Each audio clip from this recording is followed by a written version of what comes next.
Log on, tune in, find out. Another good idea from Cambridge.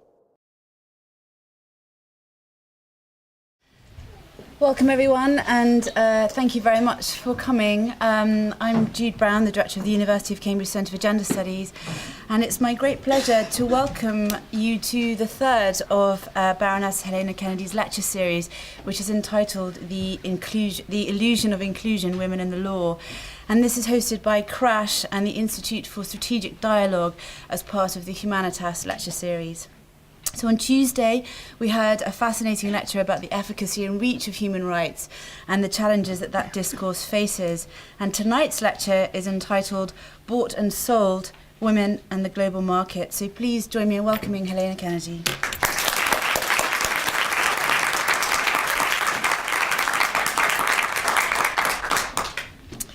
I just took the Cambridge 5 minutes that where we always apparently allow for 5 minutes before starting because it's hard.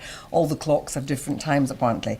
But I took the opportunity of going to the ladies' loo, and there on the sign it said ladies' lavatory, and it said these toilets are cleaned by male cleaners. I couldn't tell whether it was a warning or a boast. But it seemed to me, all credit to Cambridge, that they've got the men cleaning the ladies' loos. Anyway, tonight we're talking about women and globalisation. And it seemed to me that if we want to talk about globalisation and its impact on the lives of women, we have to start with a wider conversation. Globalisation and free markets have led to the increased movement of capital and labour. The end of the Cold War brought the arrogant claim that we had reached the end of history. Not only had communism been vanquished, but liberal democracy and capitalism had triumphed throughout Europe and was bound to triumph throughout the world. There would be a new world order which would take the developed nations to the new heights of prosperity, and the poor of the world would be liberated from poverty with the spread of opportunities for trade. Well, 20 years on, that swaggering arrogance seems pathetic because of the many horrors that followed. Western democracies had long years of illusion.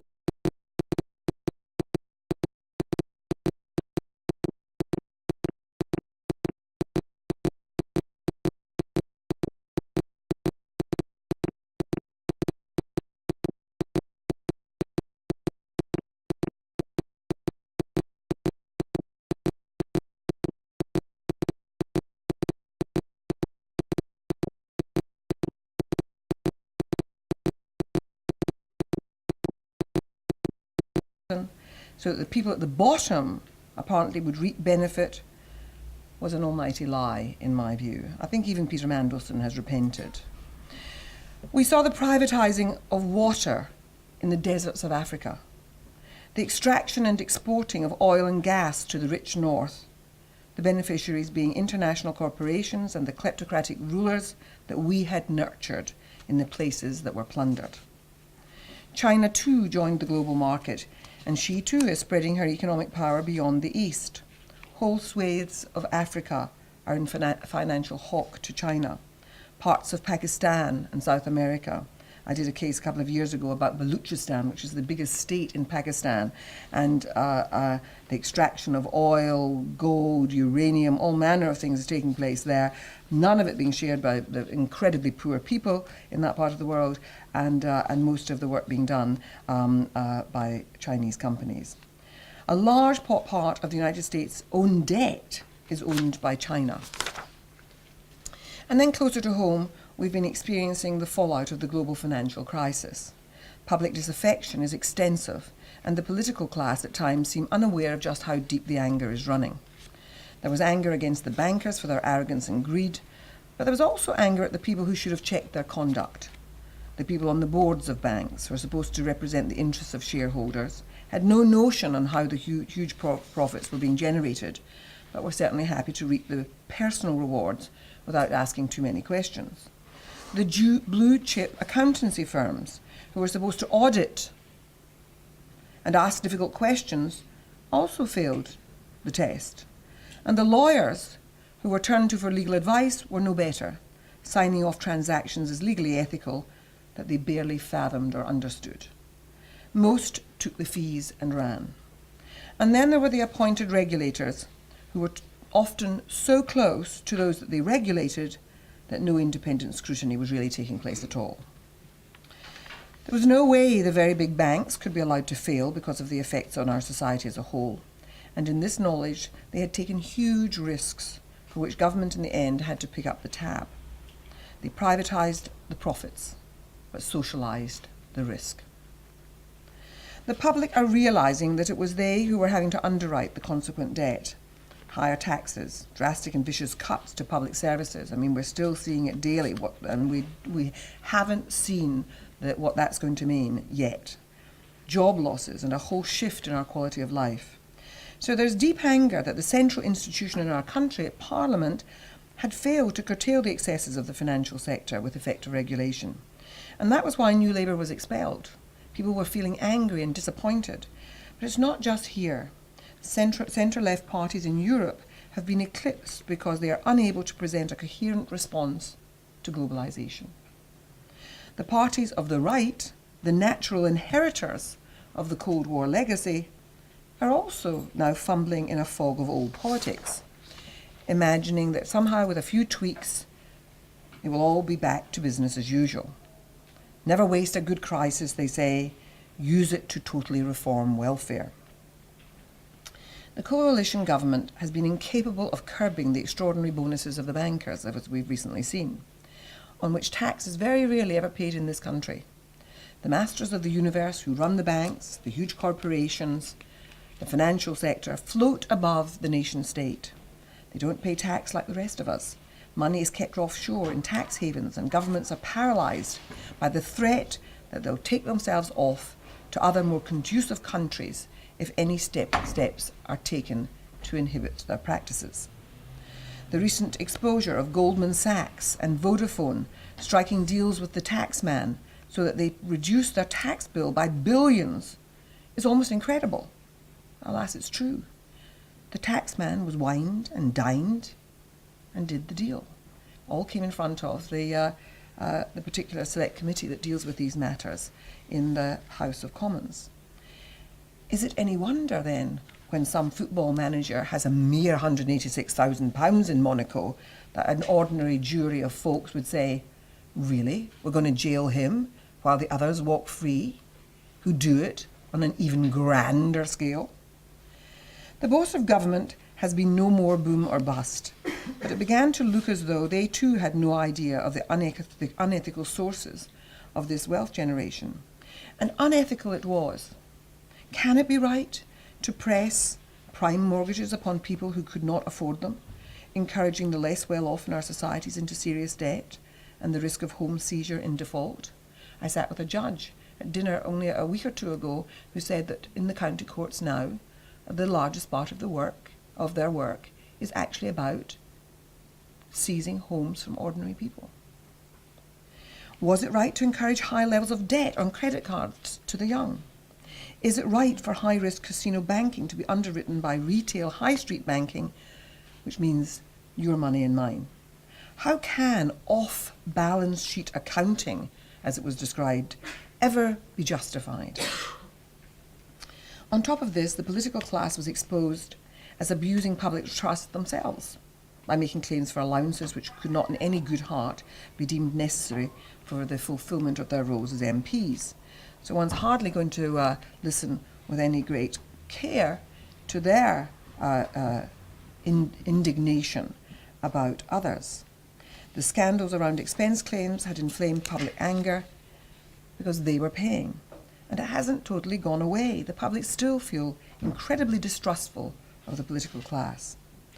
And though what was much more egregious as far as I was concerned than the business of cleaning moats or the purchase of porn was the acquisition of property whereby not only were the mortgage repayments met by us, the taxpayer, but also the cost of upgrading kitchens and bathrooms and gardens, enhancing the value of the property, which would then be sold by the MP at a profit that he or she pocketed, not the public purse.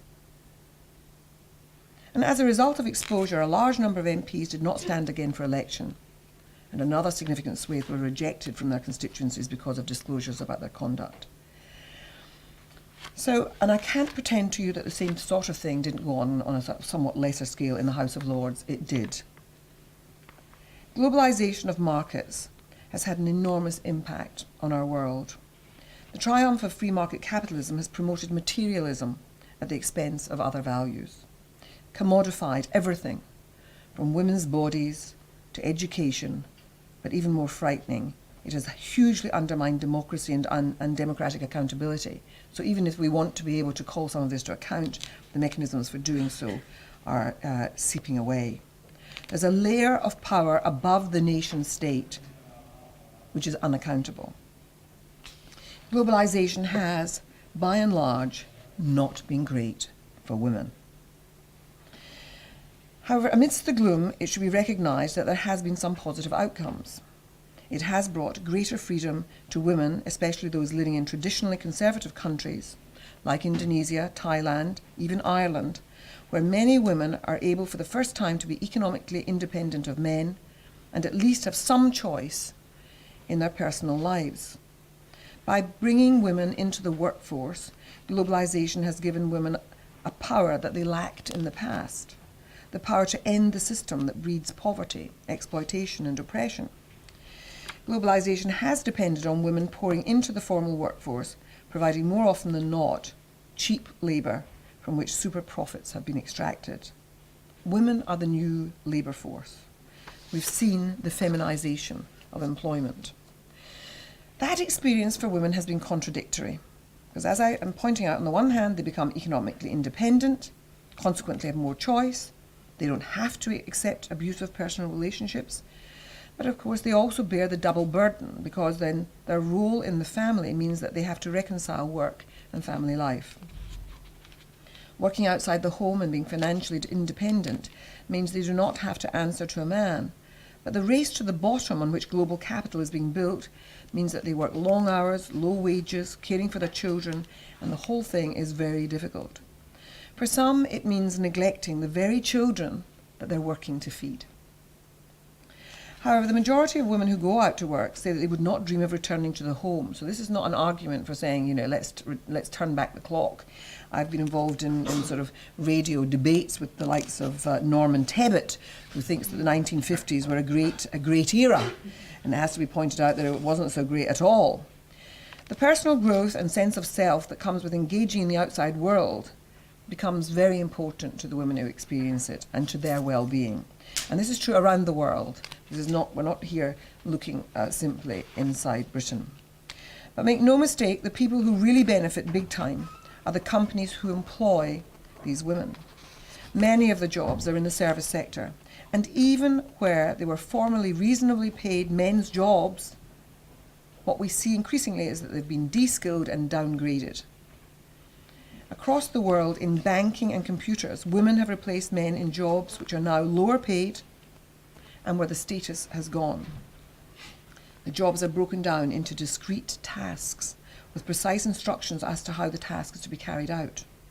The individual control and discretion is removed, and it's from those very acts of making discretionary choices, or perhaps finding ways of doing it better, that give people a sense of fulfilment in work. We know that. Banking is a classic case.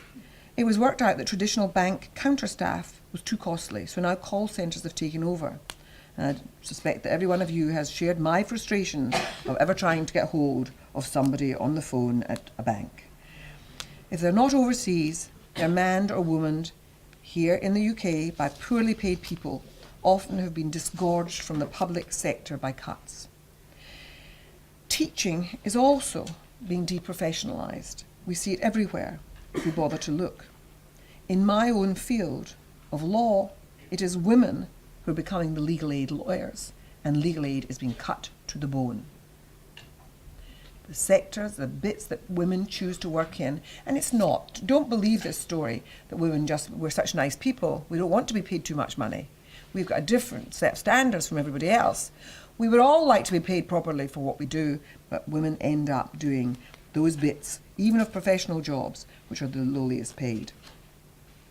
Of course, technological developments have changed women's lives. Globalisation has brought us cheap gadgets. My mother, when I was a child in the 50s, My mother used to go weekly to the public wash house to wash the family's clothes. She had no fridge, she kept the milk on a window ledge, and shopping and cooking was done daily for a very large family. She worked like a dog. We'd no phone when I was a child, and now all those sort of things are taken for granted in the poorest of households. Industrial food production has also changed lives, by meaning that even disadvantaged families can, will at times be reaching out and getting stuff that's already prepared. There's no parity of wages. In developed countries, women earn 2/3 that of men, 3/4 in the professions. In less industrialised countries, women earn as little as half their male counterparts. Do take a look at Naomi Klein's No logo. She introduced me to something that I had not fully understood, which was export processing zones, which exist all around the world. The zones are designed to encourage foreign investment by offering tax breaks and officially suspending or ignoring labour laws to provide a plentiful supply of cheap and flexible labour. The working conditions in these places are appalling. The workers in these zones are more often than not young women, scared and uneducated in their rights, who are compliant with the demands of employers, and often the employers are corporations in the West.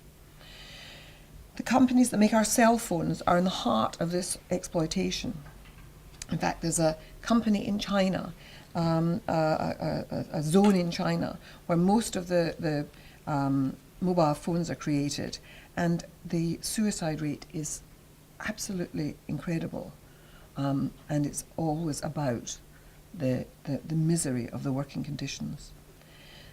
Some say that compared to staying unemployed in a rural area or working as a domestic in some rich woman's house, working in one of these zones is not the worst alternative. And that might be true. But we in the rich world should have something to say about the banning of trade unions and the rights of workers to organise. The whole notion of flexible labour forces has been a con to deny workers their rights.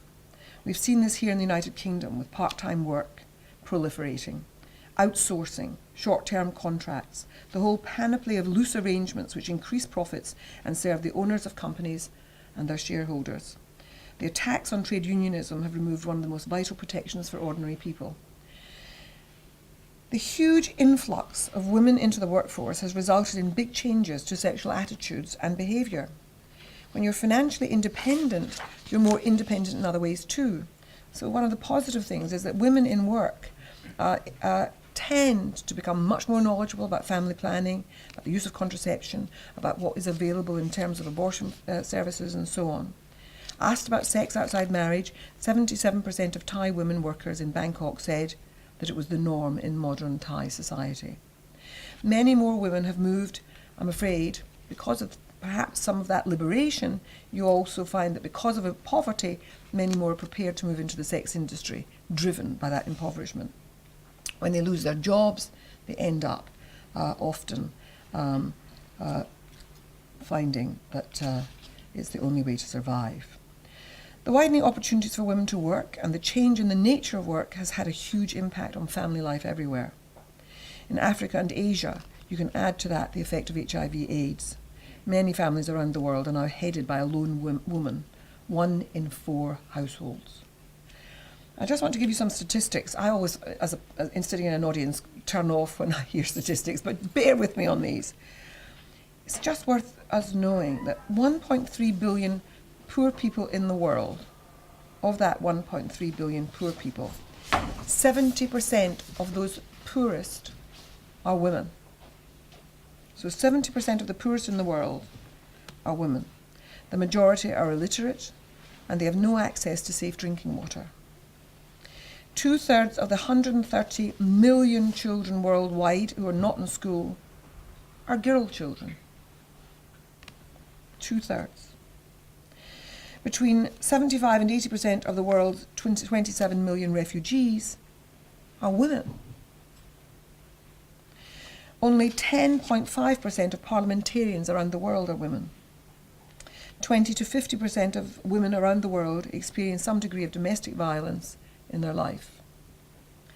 The primary victims of war and other armed conflicts aren't soldiers, but are civilian women and children.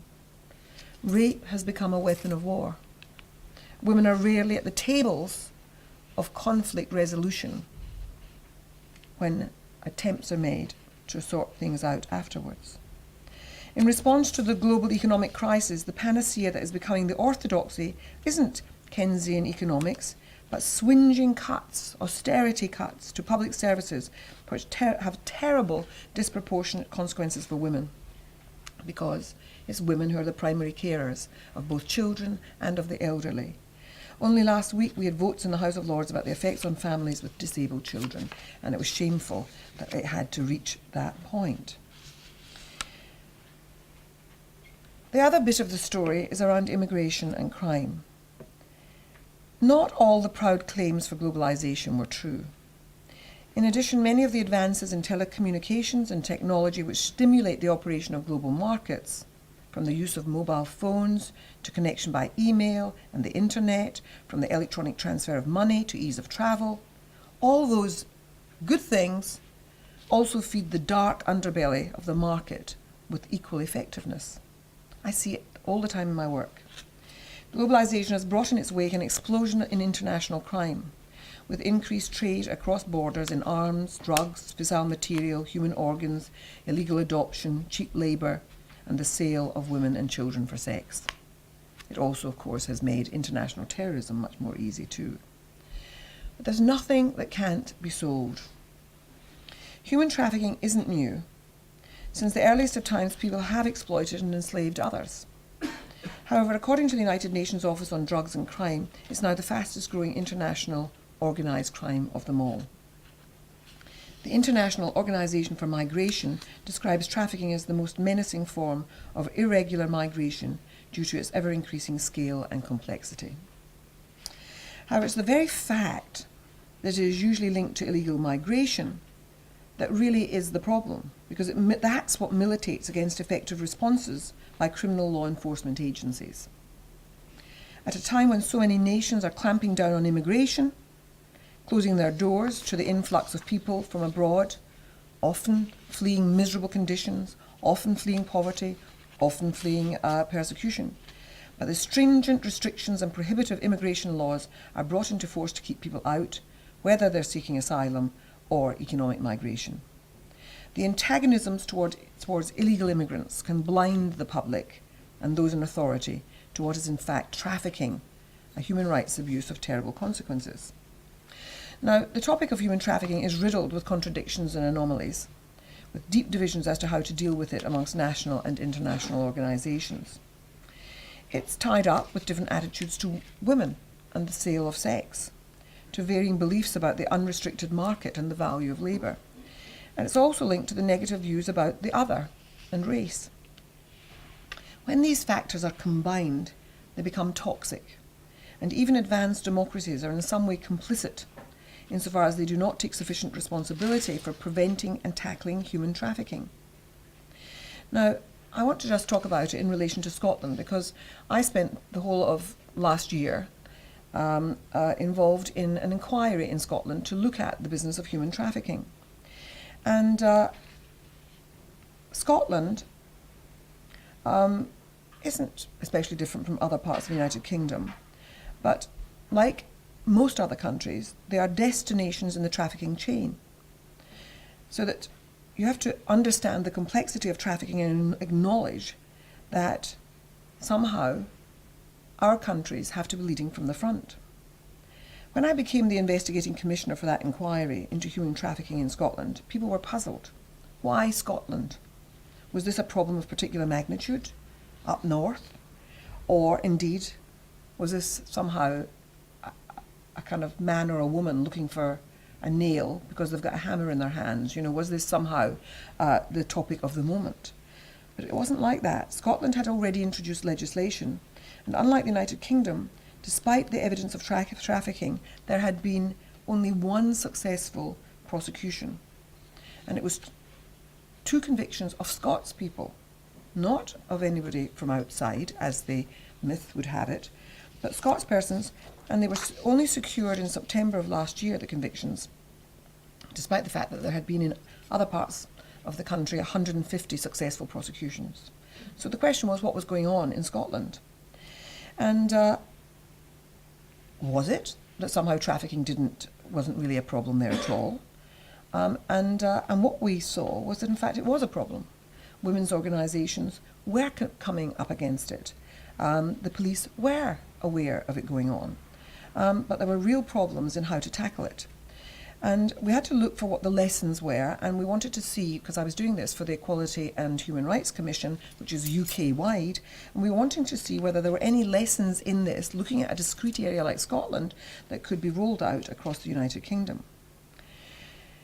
Human trafficking is substantially about sex, but it's not exclusively, and I want to just deal with some of the other things too, before I talk about the problems around sex trafficking.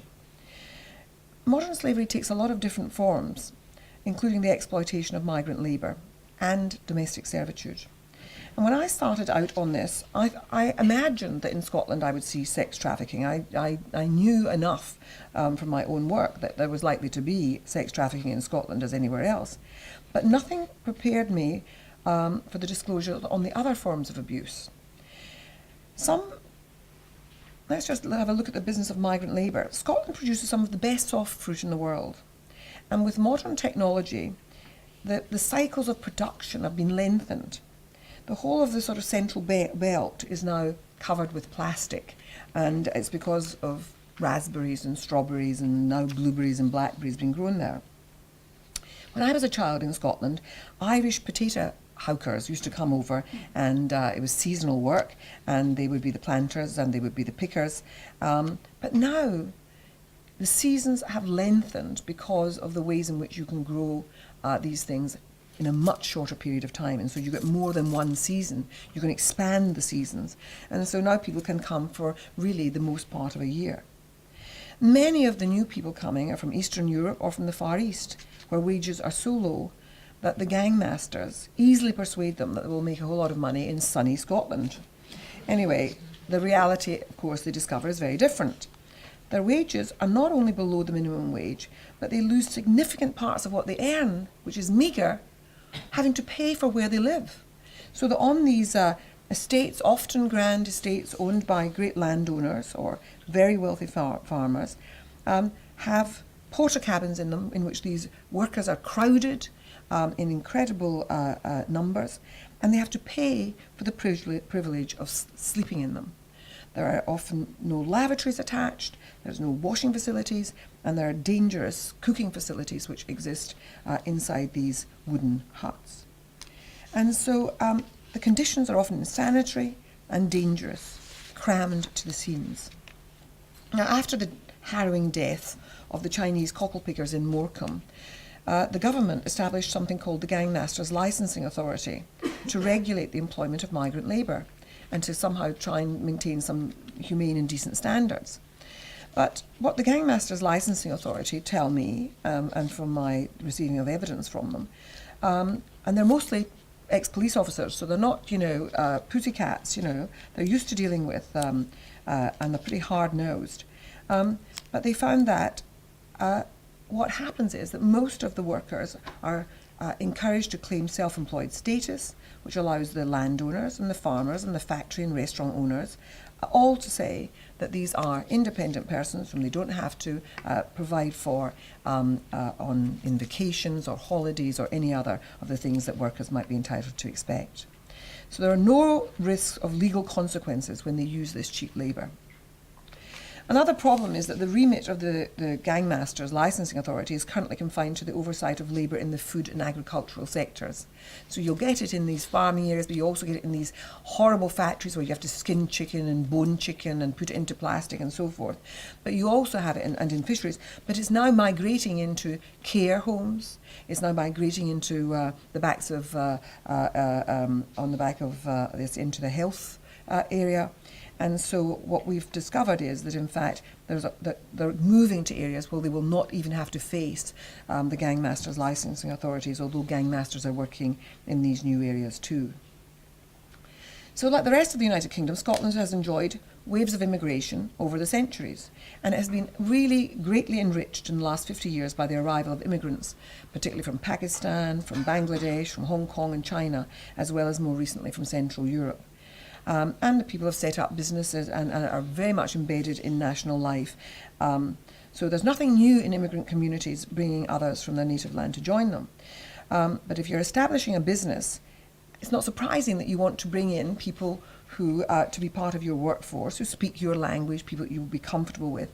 And so, for example, we found that in many of the Indian restaurants, which are now all around the Highlands and all over Scotland, you would find that workers have been brought in from Bangladesh, Pakistan, and again paid wages that were well below acceptable or living wages in this country. When it comes to domestic labour, again, I just had no imagining that there would be domestic servitude in Scotland.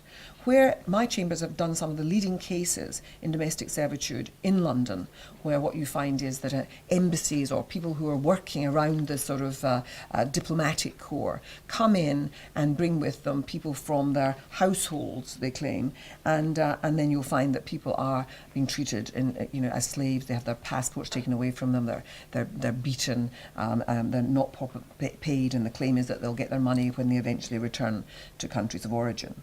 What I hadn't expected was that there would be, amongst well-to-do and well-established families who had come from other parts of the world, that they would bring with them from back home, they'd make visits home and then bring people to be part of their households, and then expect them to sleep on a mat in front of the oven in the kitchen, in suburbs around Glasgow and Edinburgh.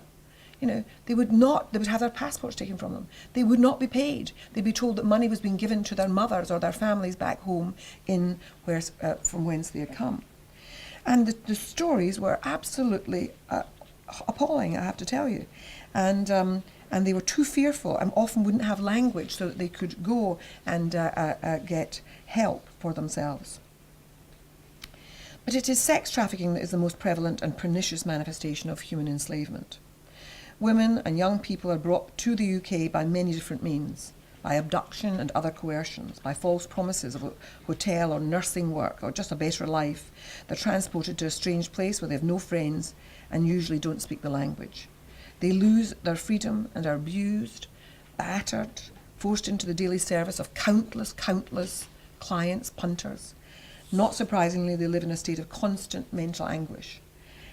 And hearing their stories, and listening to them, I have to tell you, was excruciating. There was no invention in the shaming detail that these women gave to me in the evidence-taking sessions. No question as to the truth of their victimisation was tenable. And I've listened to lots of people in courtrooms telling lies from time to time, and I can just tell you that you learn how to recognise honest recounting of terrible events. What was shocking was the culture of disbelief that victims often claimed that they had met from immigration officialdom, which informed our belief that there should be an independent system with a raison d'etre to decide whether or not someone has been trafficked, and that it shouldn't be part and parcel of just the general immigration border control agency. But another shock is that women are often inducted into this subterranean world by boyfriends, by parents, by other family members, all willing to take an introduction cut so that they get paid and paid off. And most alarming of all is that many of the traffickers are themselves women. Women are involved in the processes of the trafficking and traffic other women. It's important to distinguish between trafficking and the smuggling of migrants. There are many people who will give their life savings to be transported across the world, often hidden in the interstices of vehicles so that they can get a better life somewhere, evading the complications of visa requirements.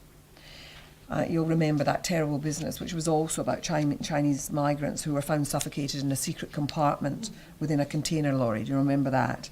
Who paid the ultimate price for wanting to be smuggled in to try and get a life here.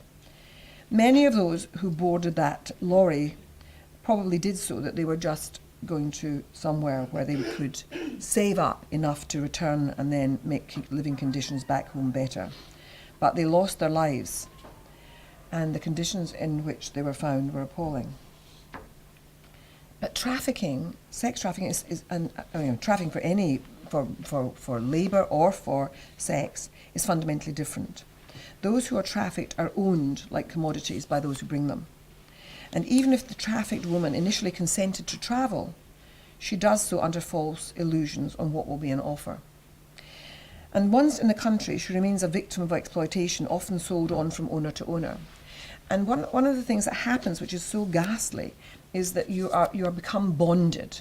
That basically you've paid some money to be brought into Britain, and that you hand over documents which will be then enable the creation of false documentation. And so already you've done something wrong in the eyes of our authorities. But you come thinking that you will get work, and you think that the money you've paid was enough, but you're also told that you'll be able to pay off the rest that's owing once you start working in Britain as a maid or as a receptionist or as something in a hotel. And then you find that the amount of money that you owe is hugely greater than anything that was ever mentioned before, and suddenly you find the sums are enormous and you will never get out of the debt bonding into which you have been introduced. The industry generates huge sums of money with commissions at every level.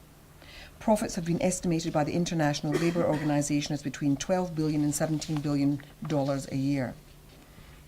Now, many of the trafficked women that we met hadn't been trafficked directly into Scotland. They'd actually arrived in London or at Dover or wherever, and had either been transferred to Scotland or were escapees who had miraculously received some help, often from a male client who would realise that they were trafficked women and would give them money and help them to get out of from under. There were also some evidence that Scotland was becoming an initial destination for sex trafficking, being brought in through Ireland, and sometimes even brought in on boats that brought them onto the coastline of Scotland. It's inevitable that trafficking of all kinds operates below the radar, and it's kept there through fear. So it's very, very difficult to work out what the numbers are. But we certainly were able to count on 100 cases in Scotland in that last year. However, sex trafficking is also covered with the taboos of shame and dishonour that blight the investigation of almost all sexual crime. For many of these women, mere exposure of their lives as prostitutes will make it impossible for them ever to return to their communities at home. One of the women that I took evidence from tearfully described the revulsion that was expressed by her brother at her being engaged in prostitution, even although it was under force, and his outrage at the shame that she would bring on the family, despite the fact that the police saw him, they confirmed to him her status as a victim of desperate cruelty. The people who'd been involved, some of them were prosecuted, but the stigmatisation of victims is one of the factors that makes it so difficult for them to testify. It's also important not to underestimate the power of traffickers. At the top end of the scale are large criminal networks, Chinese snakeheads or Eastern European mafias, who are also involved in black market drugs and arms. And then there are the smaller, more localised cartels. But all are ruthless in dealing with informants or their family members. And that's the punishment that is threatened, is if you step out of line, we know your mother and your children back from whence you have come. The victims are left in no doubt as to their capacity for violence. And so they're terrorised into silence. Police who had investigated trafficking cases spoke to us about the near impossibility of securing courtroom testimony from witnesses, especially when their immigration status was uncertain. And they could face deportation back to their countries of origin with people at liberty who knew that they had testified. Trafficked women are found working as prostitutes in saunas, in brothels, in clubs, in bars, and massage parlours, but they're also set up by pimps in private flats with clients finding them via the internet. This is one of the things that is kind of a new aspect of the internet, which is that a travelling sales executive only has to enter the name of, Ochter Machti into a computer, and is going up there to do some work, and up come the details of sex workers with a whole prospectus of sexual offerings. But not only that, on top of that, you then have reviews by previous clients, saying what they're good at, how they score them, star ratings, and so on. And sitting with the police and watching this stuff, it is pretty horrifying how far-reaching it is. And even within women's organisations, there are different attitudes we've got to remember about how to deal with trafficking. I took evidence from some women's organisations in Scotland that basically wanted to criminalise the whole of buying of sex. And then, of course, there are those who say, well, that's just going to drive everything underground and it's not going to be successful. They argue that sex trafficking is simply the furthest end of the spectrum of prostitution, which is in itself a fundamental human rights violation, and that's the position they take, and they're very firm about it. For them, the simple solution is the banning of prostitution and the criminalising on the demand side, namely men seeking to have women for sexual purposes. On the other hand, there are those who argue that there is a difference between forced and voluntary prostitution, and that sex work can be a choice made by some women, which should not be penalised either morally or legally. And for this group, banning is absolutely off limits. But I mean, I'm describing the polarities. The key difference is what is meant by coercion and whether women are ever really consent to sex work or are forced to do so out of poverty, violence, or some level of self-loathing. My view is that the vast majority of women don't go into prostitution because it's their dream job, but do end up becoming prostitutes out of complex combinations of negative experiences, and sometimes it's child abuse and feeling a sort of, why not if I've been used like that all my growing life. But for me, the problem is that the law can't make the judgment that when a woman claims autonomy, when women are saying, I've made this choice, that we're to say that that woman's misguided. I think it's very difficult that on the one hand, for example, around late rape, we want women's voices to be heard, and that if a woman says, I was raped, to listen to her, and to turn around and when she says, I'm prostituting myself because I happen to think it's a better paid job than working in a factory, who are we to look behind that? I think it's a very difficult thing for us to deal with, and I think the law is presented with a serious challenge around this. From the outset, I made clear when I was taking evidence, I made it clear to all of the organisations that banning was not going to be included in my recommendations, because in my view it wasn't going to be workable in law and in practice, and I was concerned about driving this out of sight when we've still got problems in keeping it in sight. Coercion and deception are central to the UN's definition of trafficking in the Palermo Protocol and were central to my inquiry's recommendations. And so the inquiry found it impossible to establish the extent of trafficking in Scotland, but what we did know was that it was actually reaching really much more serious proportions than anyone had previously understood. And that is true throughout the United Kingdom. And when I meet with women and men who are involved in sort of seeking to put together legal constraints on this around the world, they all talk about how hard it is to set up the appropriate legal constraints. And one of the difficulties that Scotland's facing is that the one prosecution that there has been, which ended up in a successful conviction in September, involved locals. And what it tells you is that when local crime starts meeting crime that has to be about organised foreign crime, people who are trafficking people in are usually doing from other parts of the world, when those two sets of organised crime are meeting, you then know that the problem is about to move out of all level of control. So a number of questions arose for us as we went around this terrain of trafficking.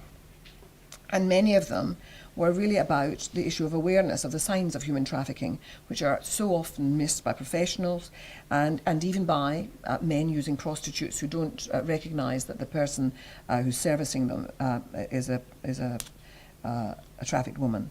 And that those who benefit from trafficked labour are hardly going to be people stepping forward very often. But what we were asking of the police was, do the police recognise trafficked women and children in a household when they're involved in, for example, a drugs raid? Or when they enter a massage parlour or a sauna when they're doing raids on them? Do they actually have this as one of the things in their minds? Are their antennae sufficiently well developed to query the nature of power relationships? That it may be that it's a woman who steps forward and answers all the questions, but what about the other women there? And might it be that there's a failure to understand that the woman who's actually running the sauna may herself be getting her cut, but that there are darker forces beyond? Do they recognise trafficking as a crime at all? Because, you'll still find policemen who don't think any of this is anything other than what a job that women choose to do. Do many police think this is just an immigration issue and want to hand it over because it is so difficult to police? Do they understand that sensitivities about race must not cloud assessments about exploitation? Because that most certainly happens. Assumptions made about women that they meet. I found it particularly around the business of Latin American women. It must be that they're just on the game but travelling. Is there a problem with attitudes to prostitution and assumptions that most women who are on the game are really there doing it through choice? And what we had to ask were those questions where you seek some solutions and whether they actually end up creating other problems. Did the effort to end street prostitution drive the provision of sex work into flats and into suburban houses? And has that made the investigation of sex trafficking more difficult?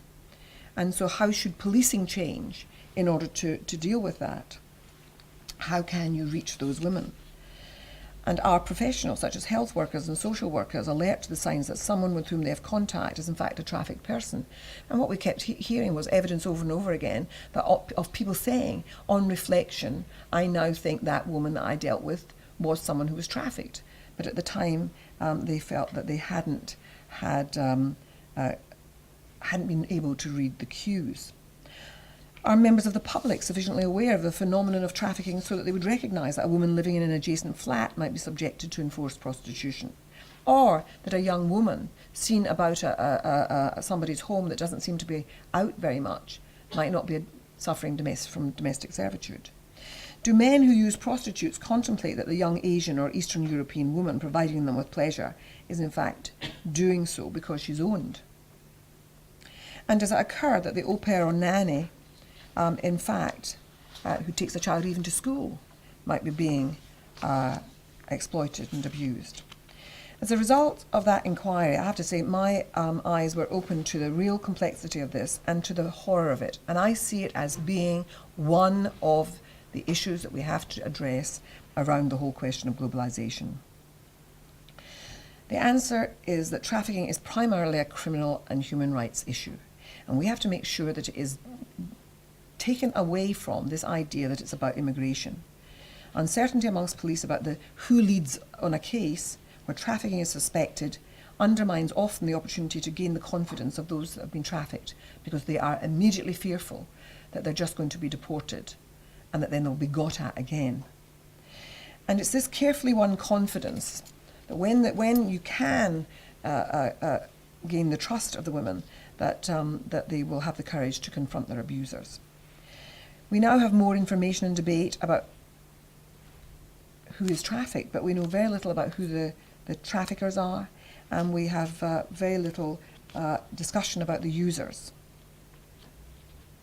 the employers whose profits are increased by the exploitation of cheap labour, or the men who pay for sex with little thought about whose pockets are being lined and whose lives are being destroyed. According to the police, the new phenomenon of easy foreign travel, I just passed this to you, to exotic places for stag nights and so on, whether it be to Eastern Europe or even fancier to places like Thailand, that groups of young men will go off on these exotic stag night events, and the proliferation of pornographic and sex sites on the internet, combining with that sort of experience of having sex with women that might not otherwise cross people's paths, introduces large cohorts of young men to prostitution who wouldn't have previously contemplated the purchase of sex. Men have to be faced with the effects of that conduct and their role in maintaining the profitability of this vicious trade. Trafficking largely operates in an underworld of failing economies, of poverty, of discrimination, of patriarchal attitudes, of corruption and violence, the stuff that I was talking about in the last two lectures. Confronting it involves collaboration, and it means that we all have to collaborate. It has to be governments collaborating across borders, but it also means agencies and and individuals coming together on this. It also involves a determined effort to engage with deeply held attitudes to women. Also deeply held attitudes about labour relations and cultural practices. And it's also crucial that those discussions come out into the public domain. It is, this issue of trafficking is one of the pressing contemporary issues which speaks to the nature of our societies. It tests the value that we attach to the humanity of others. And it's why it's so important to develop effective strategies to combat trafficking. And it speaks to who we are as people. So in this lecture, I've sought to have a look at the whole business of the way in which globalisation may have presented some women with new ways, if you like, of finding fulfilment or experiencing something else, getting into the workplace, not being confined to domesticity. But it's also presented us with many challenges. It is increasingly clear that no nation can act in isolation in dealing with any of those problems that I've been talking about, whether it's low wages, the treatment of migrant workers, the exploitation and enslavement of women and children, the vast array of crime that travels in the wake of free markets, or the uncontrolled acquisition of riches by the few. Governments can only achieve a more just society if they work with other governments to harmonise their corporate and taxation systems, and if they come to see that human rights mean more than nice words on